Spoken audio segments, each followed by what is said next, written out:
Hola and welcome back. Today's fellow uncouth American is Emiliano Zapata Salazar. I simply loved his story portrayed in Viva Zapata.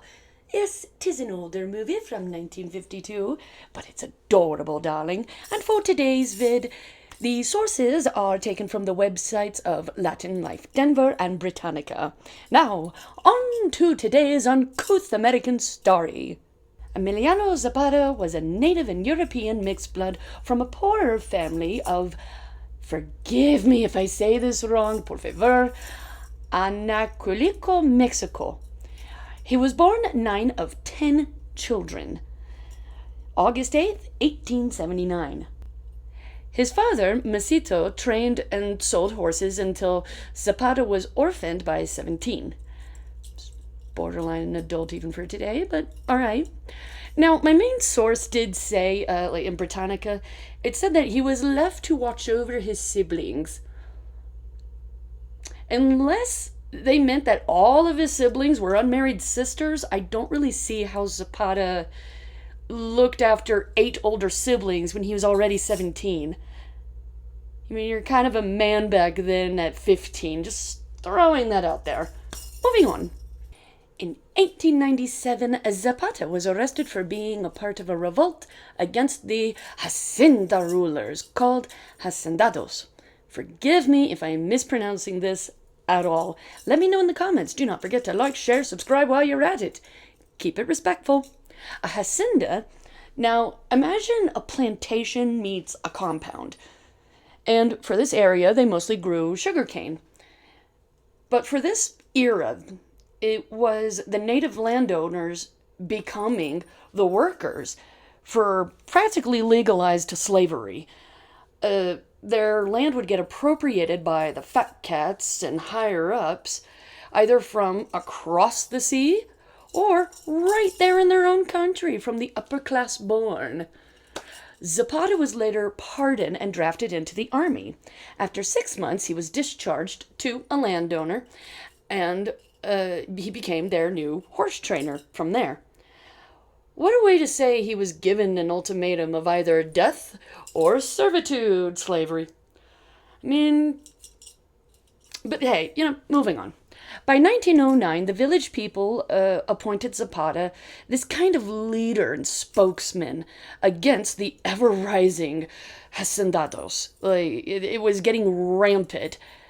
The plantation owners and land appropriators, they would make up false claims, put cartel-like behaviors on the people, but in the form of a completely legal system and government.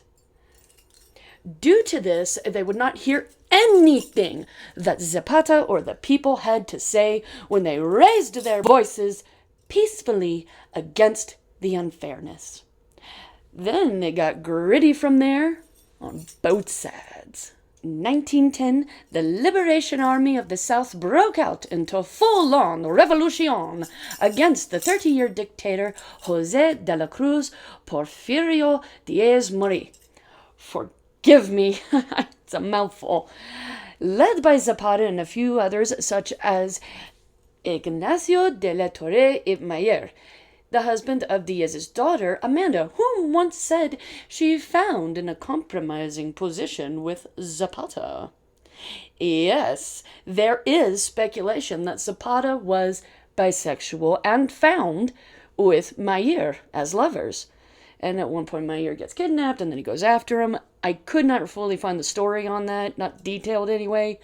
But, hey, you know what? To each their own. Moving on. The Battle of Cuautla, forgive me again, broke out between the Liberation and the Federal Army, fighting it out over 6 of the most terrible days of the Revolution, until Diaz fell out of power finally in 1911. Zapata then helped the new Presidente Francisco Madero rise to power by means of guerrilla warfare. Not guerrilla, guerrilla. Huge difference. Mostly made of the local peasants. Behind their chosen man, Zapata did as he tried before. He pleaded for agrarian reform, which is agricultural reform, listen to that root word, and land reform, from the taxes to the crops to the undisputable ownership of the peoples and not government lackeys or the government itself. Madero instead kept everything the same old oppressive bullshit. He even kept on some of the same men. Then he tried to bring Zapata into this. He offered him his own ranch, servants, money, the whole shebang as one big buyout. But Zapata wasn't fooled, nor bought so cheaply. Zapata and... Hi, girl. Hello. Zapata and Otelio Montelio Sanchez, a former school teacher. Oh, hello. Please not the lip. Can't stand the lip. Fled to the mountains of southwest Puebla and forming the Zapatistas. Hello, darling. And once more returned to their farming life as they used guerrilla warfare to stay free and obtain weapons in order to protect themselves from the federal army. History repeats. Yeah, that Kiki Rockwell, she's got something with the lyrics of that song, doesn't she, my love? I love you so much. Go on, you go outside, go on. Good girl. Where was I? The Zapatistas came up with a newer, louder war cry of Reforma, Libertad, Justicia y Ley, meaning reform, freedom, justice, and law. Then, later after Zapata's death, it got shortened to Tierra y Libertad, meaning land and freedom. The Zapatistas also came up with the Ayala Plan. In general, these were their demands of reform.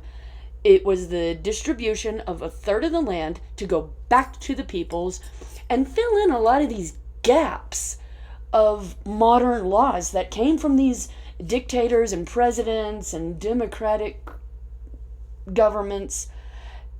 Except it didn't make sense when you detail it a certain way.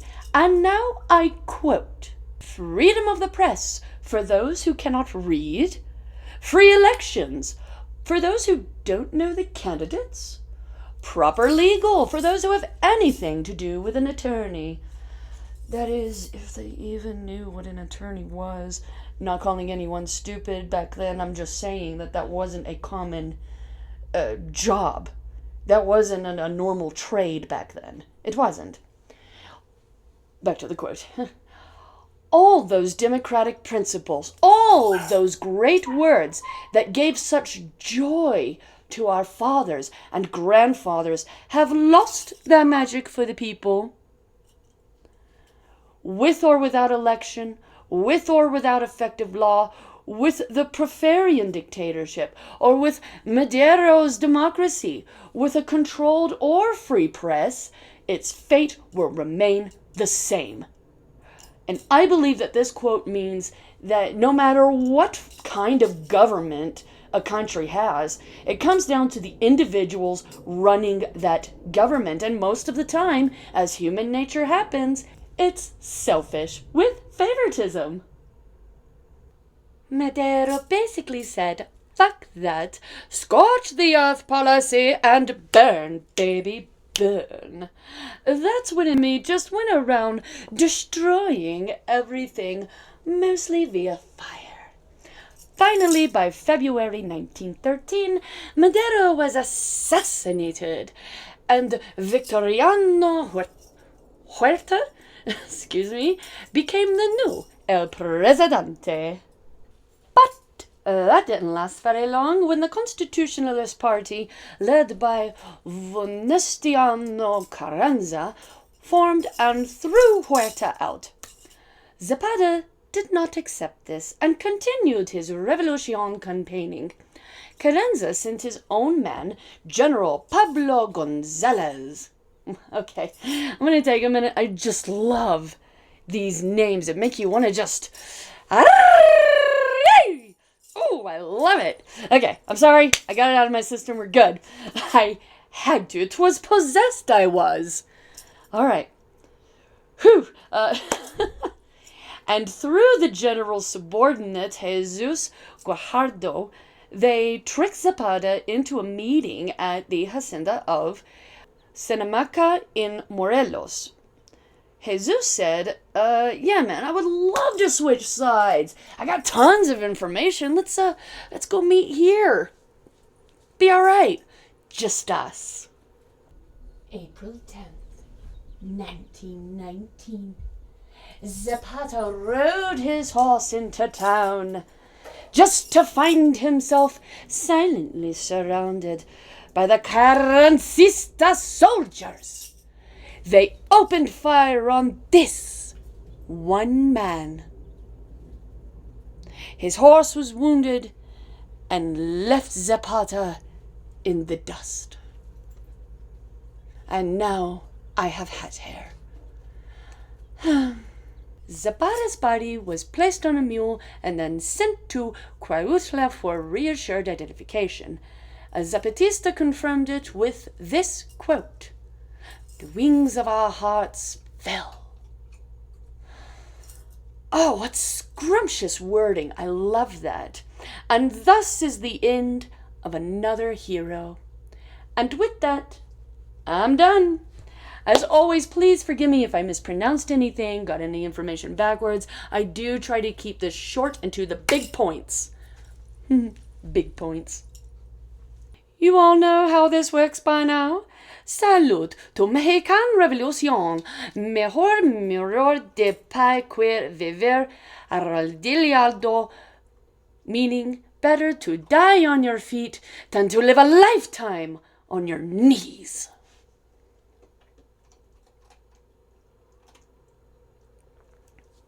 Adiós.